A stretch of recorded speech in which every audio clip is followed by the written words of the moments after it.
Hello everyone, my name is Pawan and I welcome you all towards my channel. So guys, today we'll be learning about who is the president, what is the election procedure of a president, what are the qualifications for becoming a president, what is the oath procedure formalities for becoming a president, what are the functions and powers of president. Every aspect of president will be studying in much depth for you. And not only that guys, in case if you understand about the president very well, it's the same replica for the functions and understanding of the governor. So most of the powers are somewhat parallelly linked if you try to understand this pura concept of this president. Hope you'll be liking it. So guys, now let's get started without any further delay. So now let's start understanding who is a president. See guys, president, he is basically the head of the Indian state. So if they're asking you who is the head of the Indian state, yes, it is the president. Second thing is that he is the first citizen of India and he's a nominal executive. So who is the first citizen of India? Who is considered as the first citizen of India? It's none other than our president, and he is also a nominal executive. And he is a symbol of unity, integrity and solidarity of our country. Unity, integrity and solidarity of our nation is basically an understanding of the president. So guys, I hope you understood the three important essentials. He is the head of the Indian state, he is the first citizen of India, he is a nominal executive, and he is a symbol of unity, integrity and solidarity of our nation. This is a major important aspect about who is a president. So now let's try to understand what is the election procedure of becoming a president. See guys, it is very important to note out that he is basically elected from both the houses of parliament. It's just not Lok Sabha, it's even from Rajya Sabha. In parliament there are two houses, one is Lok Sabha, second one is Rajya Sabha. So he is basically elected from both the houses of the parliament. And second thing that he is an elected member of legislative assembly and legislative assemblies of the states also. So a threshold of the vote is also coming from the legislative assemblies of the state. See, in Lok Sabha we have MPs. So not only just MPs are not giving up their own vote for the election. I mean, like the person who's standing for election for the president, only they are not voting for them, but it is even coming from state legislators. So people who do not know state legislators, in simple way, like how parliament is there in the central level, we have Lok Sabha and Rajya Sabha. Even in state level we do have our own this one, right? For example, in Karnataka itself, we do have Vidhan Parishad and Vidhan Sabha and Vidhan Parishad. So yes, we do have classification of two houses within the state level also. So even those votes are also considered while a person is standing for the vote for an election procedure of a president, and those things are also classified. Third important thing which you need to keep in the mind is that the elected members of, even the election is basically, the vote is also being taken from union territories such as like Delhi, Puducherry, Pondicherry or Puducherry. So these places are also, the vote is basically considered in terms of the president. But however, I would also like to highlight one major component which I would like to highlight in a very simplified manner, because once we understand this concept, I will also be telling you the threshold of how the election of the president is basically done. First of all, we already know that even from both the House of Parliament, the votes are basically considered, even from state legislature. Now the question is that what is the formula for it? So if it is the value of vote of an MLA, that means that from within the state level, if that is the case, then it should be like the total population of the state divided by, see, total population of the state. So in my state, if there are 1 million people, 1 million divided by the total numbers of elected members in the state legislative assembly into 1 by 1000. Basically on that threshold, that vote would be considered. Second thing, the value of vote of an MP, especially in the parliament level, what is the formula to be calculated? Very simple, the total value of vote of all the MLAs of all the states. So value of all the MLAs of all the states divided by whom? Divided by the total number of elected members of the parliament. So that is a threshold of how the election of the president is basically calculated in a very simplified manner. What are the qualifications of becoming president of India? Very simple. So first thing is that he should be a citizen of India. Basic common sense, he should be a citizen of India, not an outsider or a Pardesi cannot become a president of India. Basic simple essence, because only that person can understand the problems of that particular nation. Only he or she can only understand what are the sovereignty problems of that particular nation in a very systematic manner. That's the reason he should be a citizen of India. Second thing is that he should complete 35 years of age. How much years of age? He should just complete 35 years of age.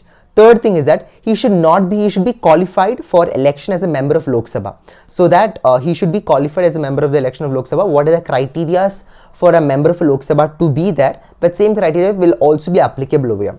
Fourth thing is that he should not hold office of profit. See, now the office of profit itself, the concept is very vague.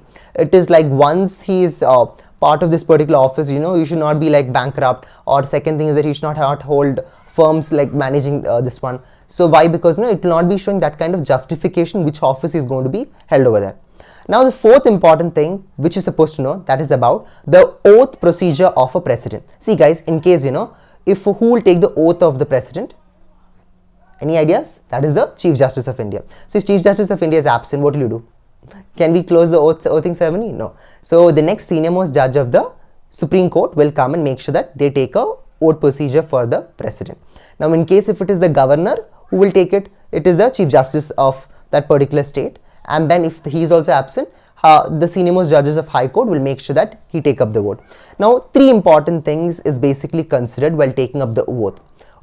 First one is about to faithfully execute the office. That means that if I am the president of India, wow, I look like president also, yeah, regardless. So if I am the president of India, I should execute the office in a very systematic manner. Point number two, preserve, protect and defend the constitution. So my objective, if I am the president, I should preserve, protect and defend my constitution, because the holy Bible, or we can tell that the holy principles of our pura country is basically in terms of structure, in terms of constitution. So yes, I should preserve, protect and defend the constitution. Third important thing is that I should devote for the service and the well-being of the India. So that should be the major criteria. So if I do not devote for the welfare of the country as a potential individual, there wouldn't be much kind of justification for my citizens. So it's very important that I devote for the service and well-being of the people. So this is a major important aspect for the oath aspect in terms of done in terms of president once he's being selected in the oath office. These are the three important criteria. Now let's try to understand what are the conditions for becoming president. Now we already know what is the procedure, election procedure, qualification, everything. But now there are certain kind of conditions. See, once you're going to be president, you should not be a member of either House of Parliament. You should not be a member of either House of the Parliament or either House of the State Legislature Assembly. You should not be a member of it. Okay, got it. In case if you're there also, within that stipulated time, you should resign that particular post, and then you're supposed to take up the post of the president. Second important thing is that once you're the president, you should not hold office of profit. I can give you a simple example. Okay, for example, if I am the president and if I'm many different multiple private companies and all, do you think can I show validity for my post? I might show backfire unnecessary in terms of supporting my own firms or putting my own, like different kind of manipulations will be happening. You know better than me what exactly can be happening.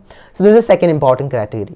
Third important condition is that you should not be entitled for the payment of the rent to use of office of residence, especially in Rashtrapati Bhavan. Yeah, where does the president stay? If I am the president, I will obviously stay in Rashtrapati Bhavan, and I am not entitled to pay any kind of rent, and that is the place I can stay throughout my tenure. Fourth important thing is that I am also entitled to enjoy all kind of like annulments, allowances and all kind of privileges determined by the parliament. So all kind of annulments, allowances, all my salaries, everything I'll be enjoying it based on what is prescribed in terms of the parliament in this basis. So guys, these are the conditions once I'm becoming a president. So now let's try to understand what is the terms and procedure for in terms of impeachment and vacancy of a president. So do you think that the president can sustain for a very period of time? No, there is a fixed tenure for it. What is the tenure? Very simple, it's 5 years. See, people assume that most of the government position is just for 5 years. No, it keeps on varying. Okay, not keep that for every government office, for example, of our MLAs or MPs, if it's 5 years. But yeah, there are different kind of portfolios we'll be discussing in the upcoming days about it. But for the time being, just remember, very important for you to note down that in terms of president, it's just 5 years. Second thing is that in case if he want to resign his particular kind of office, if he tell that okay, I don't want to become president, what am I supposed to do? I'm supposed to give a resignation letter to the vice president. For example, if Kamal is a vice president, and yeah, I'm giving my resignation letter to him, and then I'm telling you I'm going for this one. At certain cases, even the vice president can take over the control of the president. There are certain exception cases for it. I'll also be highlighting little later, but for the time being, just remember this: if a president want to resign, he will give it to the vice president the resignation letter, and then he can go out.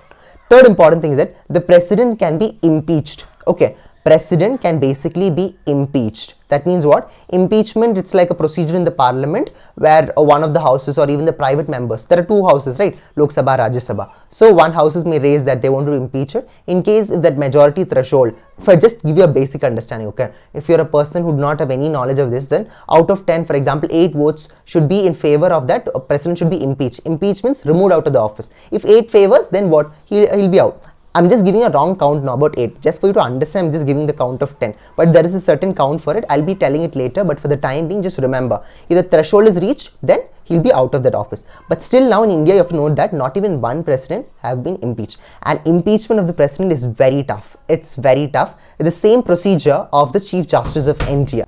So now I was also continuing with the Chief Justice of India, right? Now continuation parallel to it. See guys, 2/3 of the total membership of the House is in favor of the impeachment. Again, yes, president will be removed out.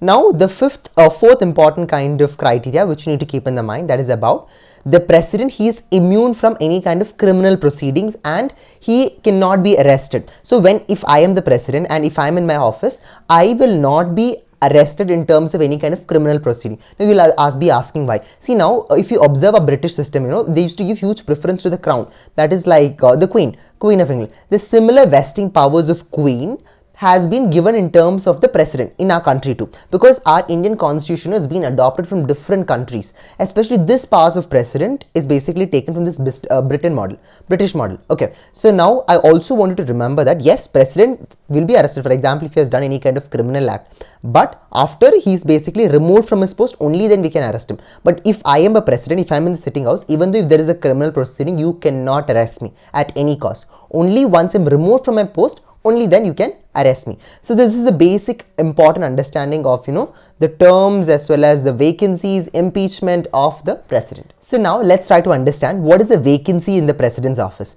See guys, the tenure of what is the vacancy? The tenure of the president, it's for how much years? Just 5 years. 5 years, after 5 years, yeah, there will be vacancy in the office. Second thing is that the president can resign. I've already discussed about this. Now third thing is about on removal process of the impeachment.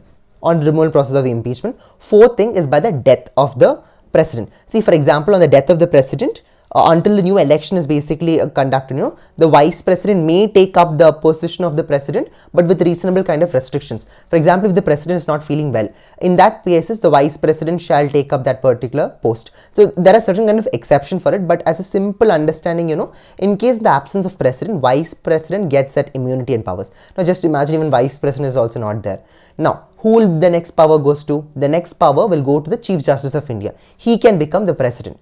Now, in case if he is also not there, just imagine. Then it will become the senior most judge of the Supreme Court can become the president. That as the normal procedure until new president come, they can take up the post for it. So this is the vacancy in the president's office. So now let's try to understand what are the powers of the president. See guys, there are basically, if you just tell in 6 to 7 powers are there.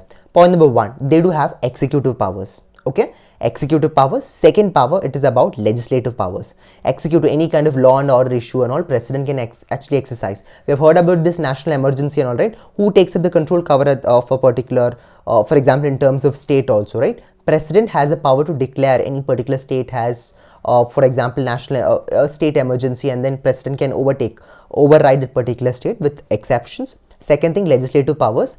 I'll be discussing about this in the veto in the upcoming clips out of it. You will find it out. Third thing is about financial powers. Yes, president, as you know, that he only appoints a control auditor general of India, and all the financial matters is basically regulated by president. Fourth thing, judicial powers. Yes, guys, a president do have judicial powers. Upcoming slides will get the explanation, but for the timing, remember these key points. Judicial powers, like for example, if somebody has got a life imprisonment, that tenure can be reduced. For example, somebody have received death penalty, that could also be a death penalty can be reduced to life imprisonment. That can also be done. And the next important aspect, and that's about the fifth important point, that is about diplomatic powers. Yes, president do have the powers of diplomatic powers in terms of agreement or any basis or convention we're just doing. Even president signature can also be considered as important. Fifth, seventh point, that is about military powers. So president is also the head of all kind of important forces like army, navy, air force. So these kind of the chief commander and head is also considered as the president or the overall head in terms of these military operations, or like from the army, navy and air force, overall military commander as a co-head is basically considered as the president. So, and the next last important feature is that president do has a power to declare as emergency, emergency, for example, in terms of national emergency. If there can also be a president's rule or financial emergency based on the circumstances with exceptional cases, with the consultation of obviously the parliament and the prime minister, he can declare on such kind of validations for it. So these are the powers of the president which we need to keep in the mind. Now next is about what is the veto power of the president. So veto power of the president is that, for example, if a bill is passed in the parliament, remember, if a bill is basically passed in the parliament, if it's passed in both the house of parliament, it will go to the president. So now president has a power to give assent to that bill. Okay, you will tell, okay, fine, this is passed. Now let this become the law of the land. Like that will go, that bill will become the law of the land. It will go to the public asset, and then yes, it will become law of the land. Second thing is that, when a bill is basically passed in the parliament and once it comes to the president, he has a second option called as withholding the assent of the bill. He can tell that, okay, he can hold the bill for a certain long period of time. Okay, and sometime in the third scenario is that he can basically return back the bill. Okay, he can return back the bill and stating that you can try to reconsider this particular bill and try to bring remodifications. At such point of time, if it is again passed in the parliament, then that bill will be completely passed, even though without the president's assent, because that is the procedural norms you're trying to follow it. See guys, if you observe, there's no kind of what do we call dictatorship regime over here. No, it's trying to be very flexible module in terms of president's power, because we're not giving him complete sovereign authority, but along with it, all kind of matters in terms of president, even the consultation of the prime minister and the council of ministers also plays a very important role. Yes guys, if I want to tell in a very simplified simplified manner, there could be different kind of veto powers of president. Like we have absolute veto, qualified veto, suspense veto, pocket veto. So these are the different categories which you need to keep in the mind. But yes, this is how the procedure of the particular aspect of bill maintaining or passing out the law of the land can be done. So one of the major questions asked by the students is that, it's like, for example, this governor has also powers to basically give assent to the bill, withhold the assent of the bill, give return back to the this one, and certain cases he also gives his own bill. Governor of a particular state, he will not take a decision, he will give it to the president. Okay, governor of a state will give his bill to the president. So what president can do? President has three options. He can give assent to the bill, he can withhold the bill. Third thing is that he can return back to the governor and tell that, okay, give back to your own legislative assemblies and tell them to reconsider and have a re-voting for it. That is also possible for it. And certain cases, withholding the bill is also very important, which you need to keep in mind, especially in terms of the governor and the president's relationship. Withholding also plays a very important role for it. Okay, I hope now we got a clarity about what are the veto powers of the president. What are the pardoning powers of president? So guys, Article 72 speaks about what are the pardoning powers of the president. See, first of all, if there is any kind of punishment or sentence of an offense against any union law or anything like that, for example, if one person has got life imprisonment, that tenure could be reduced up to 10 years. So president has the power for it. Second thing is that the punishment in case of death sentence and all, death sentence can be altered, can be sometimes removed. For example, if you have got a death sentence and you are writing a mercy petition for me, so mercy petition is only written for the president. So once it is coming to me, I have an option to make sure that your death sentence be suspended or cancelled out, or I can convert the death sentence into a life imprisonment. Okay, depending on the gravity of what kind of issue it is. Third thing is that the sentence of the death can be in different ways. Okay, for example, it could be like pardon, it could be like a commutation. Commutation means less. President has the power to forgive, forgiving powers for any kind of heinous crime when it is done by an individual. President has a power for this commutation for it. Third thing is called remission. Now, what is remission? For example, 2 years rigorous imprisonment can be made into 1 year. That's called remission.